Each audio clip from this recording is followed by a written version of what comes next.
Hey everyone, Spider-Man 1991 here, and again, computer's still on the fritz, so still doing comic reviews, but they are a lot shorter, and they're really just more of best of comic reviews for comic reviews. So these are the best comics that I read for that came out July 16th, 2014, and good news is they're all Marvel.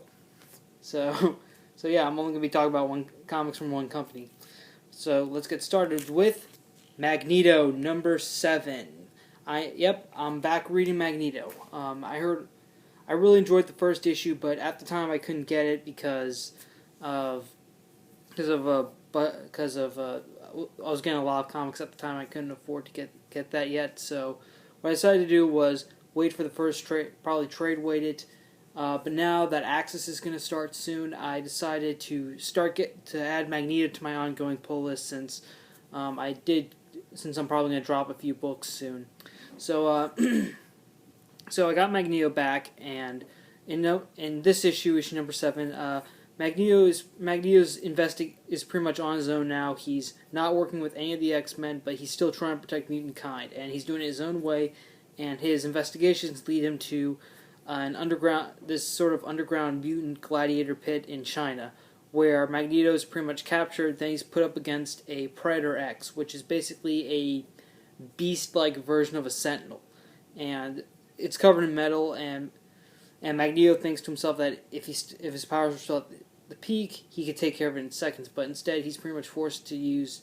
He's not as powerful, but he still manages to take the thing out, which is in a very awesome way. And after he kills it, he pretty much starts and takes care of the guards. He searches the compound, finds some mutants that are kept prisoner that are being harvested to create mutant growth hormone, which is basically a drug that gives normal people temporary superpowers. And Magneto finds the head person of the facility and pretty much interrogates him. In a very, very somewhat gruesome but awesome way of trying to figure out who the supplier is, and that's pretty much where the issue ends. The writer of this book, Cullen Bunn, he does a good job capturing Magneto's character and Magneto's voice throughout the internal monologue, because like every page is filled with Magneto's narration, and the way it's written is done like reading it. I felt like I was actually reading Magneto. Like, this is probably the best writer I've ever read who's captured Magneto's voice perfectly, and and I like this Magneto, and I like the way this series is setting up Magneto. There's pretty much no other mutant. Well, there are some mutants, but there's like no big mutants so far. It's just basically him, and he's doing his own thing. Like, there's no Brotherhood, there are no X-Men. It's just him, and it kind of reminds me, and this is something that they said when the book was launched, that it's a lot like First Class, where Magneto was hunting down Nazis. It's kind of has the same vibe of that. However, though, Magneto's powers aren't at their peak because of the situation with the Phoenix back in Avengers vs. X-Men, and I think that's good. I think it really works for the story, because Magneto even notes when he's fighting the Predator X, he could have just taken that thing down in a second, but now he had to actually think it. He had to actually strategize. So I think that's actually a good thing. It really helps the story a lot. So that's why Magneto is an awesome book, and it's definitely something I recommend people check out. All right, next up, Nova. Okay, gonna hold them right here because of the light. Nova #19. Basically continuing the storyline that ties into Original Sin. Sam Alexander teams up with Rocket Raccoon after Sam has his vision of his dad killing another Nova Corps member, and he and Rocket go after another person in Sam's vision, which was another ex-Nova named, Atomax. And Sam learns that Atomax was a Black Nova like his dad, but the Black Novas weren't actually affiliated with the Nova Corps in a sense. They were basically sort of like, they weren't really officially part of the Nova Corps. They were like a sort of a splinter cell, where basically they were Nova Corps officers, but they decided to split off and do their own thing. And apparently the Black Nova Corps helmets are different than the standard ones, because the standard ones, they have pretty much the way the Nova Corps works is you every time you did a good job and ranked up, you have more access to the Nova Force. Well, the black helmets pretty much got rid of that failsafe, and pretty much every single Black Nova, no matter whether you were a noob or very high experience, you had access to like nearly all the power of the Nova Force. And so basically, Rocket and Sam go and see Adamax, and Adamax tells them everything, and then he tells them that he needs them to go get a machine that will help reprogram Sam's Nova Core helmet because he wants the power back, and the reason they're doing it for him is because while they're having this conversation, he pretty much released a gaseous poison in the room, and he injected himself with the antidote instead of Sam and Rocket want the antidote. They have to go find the machine for him, and that's where the issue ends. Gotta admit that obviously that move that Adamax pulled with the whole antidote thing, it is definitely. It's very similar to. It's almost the exact same scene from the opening scene in Indiana Jones and the Temple of Doom, where antidote to the poison he just drank.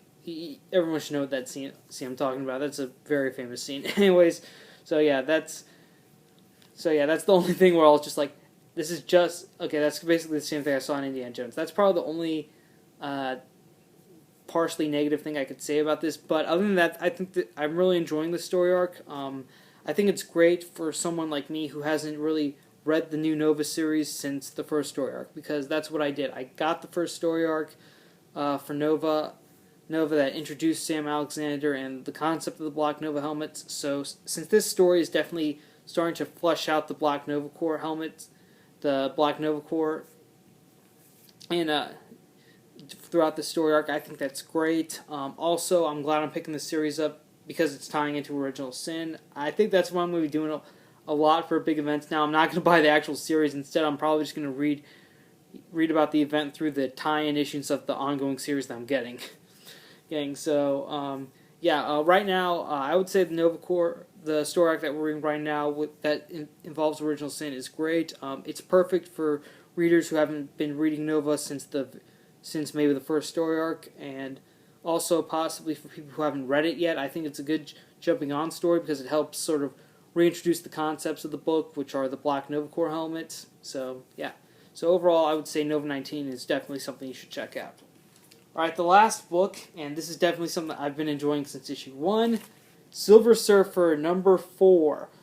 Basically, Silver Surfer returns Dawn Greenwood to Earth, and right when he gets back, though, there's a bunch of different reality warping things that are happening throughout Earth, and Doctor Strange and the Hulk are teaming up right now and dealing with it, and then they realize that Surfer might have something to do with this, so they head to go find the Silver Surfer, who they managed to locate at the Greenwood Inn, and Surfer brings Dawn back to her family's inn, and Surfer stays for a bit. He talks to guests, then he has dinner with Dawn, and there's a hilarious scene where Dawn tells Surfer to basically silver down back to his Norrin Rad form and eat like a normal person instead of just using his powers to sort of absorb the nutrients of whatever is available.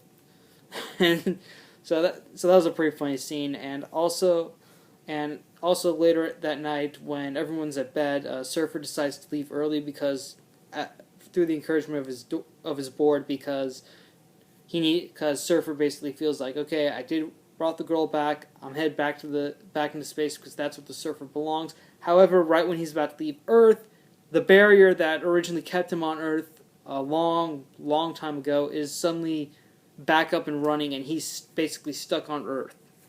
And that's where the issue ends. Okay, so I think the appearance of Doctor Strange and the Hulk in this issue definitely is going to tie into the reappearance of the barrier around Earth, and it also could mean a mini Defenders mini reunion of the original Defenders. So that's something to look out for. But this issue had a lot of humor in it. There were like a lot of funny scenes, such as when Surfer immediately brings Dawn back, and right when they get there, Dawn's twin sister is there, and Surfer's first reaction is Skrull.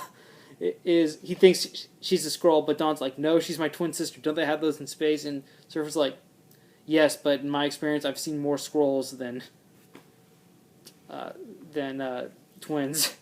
And so the rest of the book is funny, and also Silver Surfer apparently explains to Dawn that he knows a lot about Earth culture from the year he was stuck on Earth, and also because his powers somehow allow him to read TV signals through electrons and stuff. The explanation in the book makes a lot more sense than how I'm trying to describe it. Anyway, but yeah, this issue was more about humor.